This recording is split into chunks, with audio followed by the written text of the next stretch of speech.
నైనా, ఏమైనా నా బెస్ట్ ఫ్రెండ్ నైనా. ఆశీర్వదించండి అంకుల్. నైనా ఆయుష్మాన్ భవ. మీ కొడుకు కోసం నేను ఏమైనా చేస్తాను అంకుల్. వాడే నా బెస్ట్ ఫ్రెండ్. సంతోషం. సరేనైనా, బస్ ఎక్కించేసి వస్తాను. సరేనైనా. ఏమనైనా ఆ అబ్బాయి నీ బెస్ట్ ఫ్రెండా? అవునైనా. సరే, నేను చెప్పినట్టు చేస్తావా? ఆ అబ్బాయి నీ బెస్ట్ ఫ్రెండ్ కాదు తెలిసిపోతుంది. చెప్పు నైనా.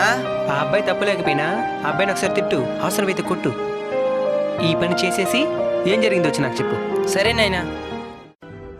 నైనా, ఏమనైనా? నువ్వు చెప్పినట్టుగానే తిట్టినాను నైనా. కొట్టను లేదు, దానికి అమ్మ నా బూతులు తిట్టినాను నైనా. అందరి దగ్గర నా గురించి తప్పుగా చెప్పి అందరినీ నాకు శత్రువులుగా మారుస్తున్నాను నైనా. వాడి కోసం నేను ఎంత చేస్తుంటానో తెలుసా నైనా? వాడు నీ మిత్రుడు కాదు నైనా, అవకాశవాది. అవసరం తీరేంత వరకు నీతో ఉన్నాడు. ఇప్పుడు వాడి నిజ స్వరూపాన్ని జీవిస్తున్నాడు. నిజమైన స్నేహితుడు నువ్వు తిట్టినా కుట్టినా నీ స్నేహాన్ని వదలడు. మీలో కూడా చాలా మంది ఇలా భ్రమపడుతూ ఉంటారు. ఈ విధంగా ఒకసారి చేసి చూడండి. నిజమైన మిత్రులు ఎవరో మీకే తెలుస్తుంది.